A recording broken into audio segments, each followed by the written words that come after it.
What's going on, everybody? Today we're going to be talking about The Gray Man, the feature film directed by the Russo brothers, and oh boy,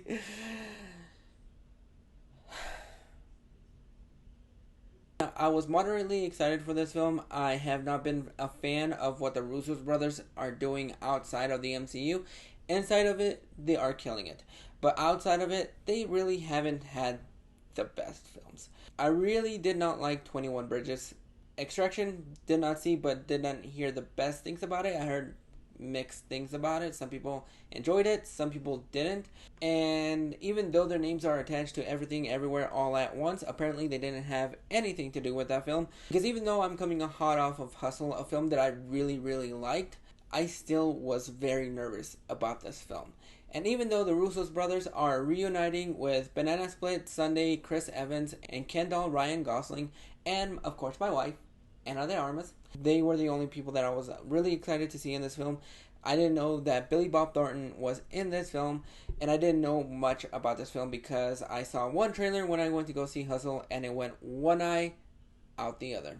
I think the story falls flat, but the action sequences are great. The film starts off with a fantastic opening action sequences that will really get you into the mood of this film. And it really has that heightened action.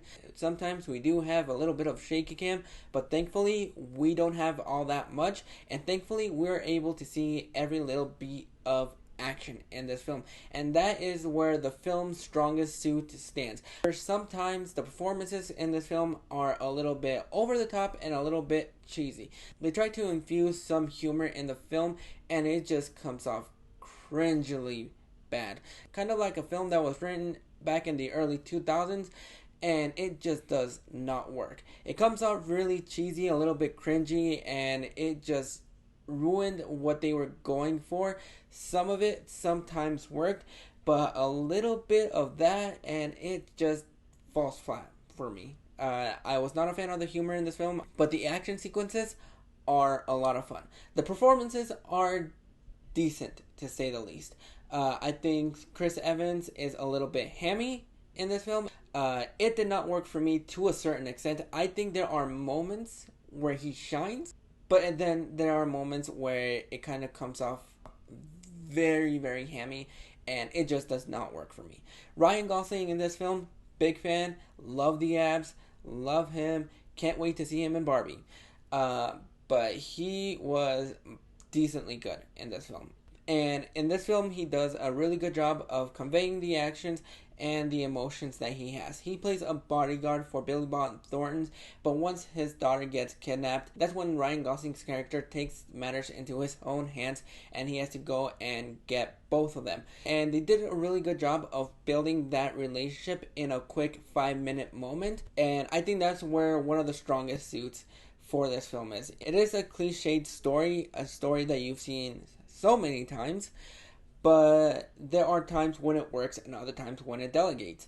I think Ana de Armas was kind of underused in this film. They gave her a lot to do, but there is a moment in this film between Ana de Armas getting interviewed and another moment where she just shows up randomly. I'm not sure if it was supposed to be taking in the past or if it was supposed to be taking at the same time that things are going on in this film, or if there are things that are deleted and we just didn't know about it.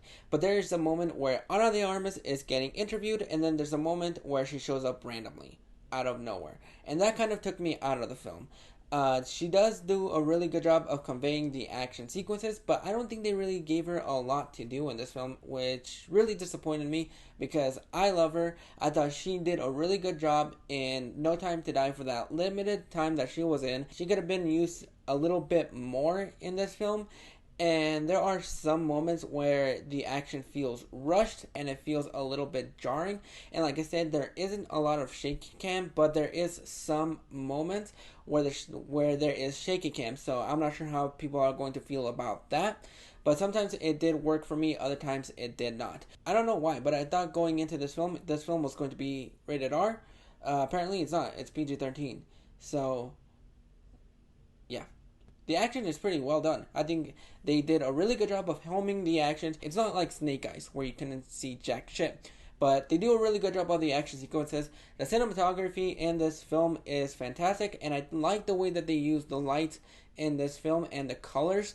But that story just falls flat, and it is a story that will get some people, and it really won't get a lot of people, because even though to a certain degree the action sequences are fun when they're happening, and Chris Evans to a certain degree does a really good job of being the villain. I believe this is the first time that he's ever played a villain, so I think he did a really good job. I just think the direction that they took his character in was a little bit hammy and a little bit cartoonish at times. And there are some twists and turns in the film, but I don't think it has the emotion or the reaction that you want it to be. When the action sequences are happening, it's fun. Everything after that is up for debate. It is not really thrilling. There are moments where you're just wanting to be at the edge of your seat because of things that are happening in this film. But I think story-wise, it falls flat. Action-wise, I think the action is pretty well done. It's pretty sweet. There's not a lot of shaky cam, even though there are moments in this film that have some shaky cam.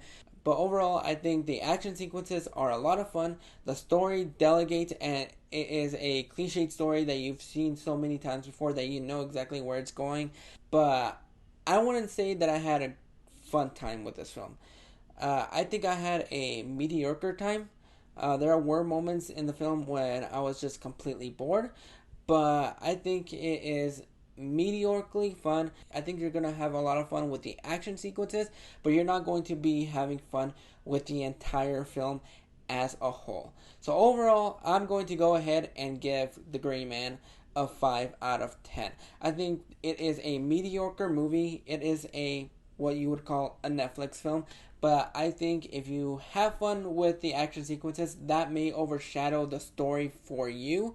If you're not into the story but can appreciate the action sequences, I think it's going to be watch it when it's raining outside. But this film hits Netflix next Friday. I saw it in theaters a week early. But how excited are you for The Gray Man? Are you super excited? Are the reviews that you've seen kind of hindering how you feel about watching the film? Let me know down in the comments what your thoughts are, and when you see this film, come back and leave me your thoughts so I know how you feel about this film. And if you like this review, go ahead and click that like and subscribe button so you don't miss out on more reviews. Click that bell notification where you can see my shining little face every single time a video pops up. Until next time, this is Josie Reviews.